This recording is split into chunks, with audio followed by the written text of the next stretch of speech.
Look closely at the person on your screen. This isn't a cartoon villain. This is a neighbor, a father, a person who once believed in service. They started with good intentions, a desire to make a difference. They wanted to fix the crumbling roads, to give every child a fighting chance. They were, in a word, good. But what happens when you put a good person into a broken system? What happens when the culture around you says, everyone does it, and the easy path is the crooked one? This is the chilling reality of the Lucifer Effect, the terrifying psychological phenomenon that shows us how good people can be systematically led to do evil things. It's not just about one bad apple, it's about the barrel. They step into an environment where corruption isn't punished, it's expected. They see a system built on quid pro quo. You scratch my back, I scratch yours. They see others doing it, thriving because of it. And that little voice of conscience, the one that says, this is wrong, it starts to whisper, then it goes silent.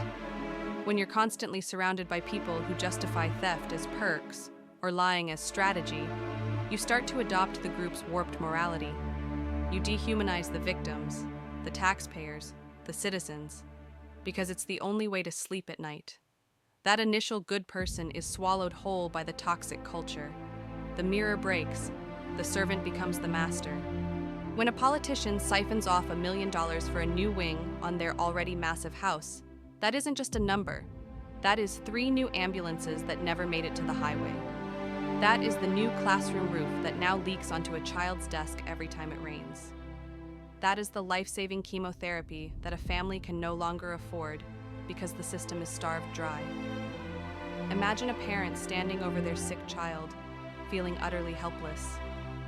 That feeling, that despair, it was bought and paid for by a comfortable man in a suit, sitting behind a mahogany desk, justifying his lavish life with a single corrupt thought. I deserve this. The injustice is unbearable. The people who break the most fundamental trust live in splendor, while the people they swore to protect are left to fight for scraps. We can't afford to look away from this gaping wound in our society. The Lucifer Effect is a warning, but it is also a call to action. If the situation creates evil, then we must change the situation. The moral lesson here is simple, yet profound.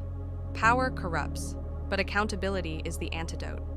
The good person who took the oath is still there somewhere, but we can't rely on their conscience. We have to be their conscience. We have to be the force that says, no more. Let the Lucifer Effect be a lesson in vigilance, not despair. Let's stop being bystanders. Let's use our voices, our votes, and our collective will to demand justice for every stolen penny. Join the fight. Demand transparency. Hold the line. Because a fair and just future isn't a gift given by politicians. It's a world we must build together. Before you leave, remember this. The mirror of power doesn't have to break you. It can reveal who you truly are. If this story opened your eyes or made you reflect, drop your thoughts in the comments. Don't forget to like, subscribe, and share, because awareness is the first step toward change. Together, let's build a world where conscience wins over corruption. Thank you for watching. See you.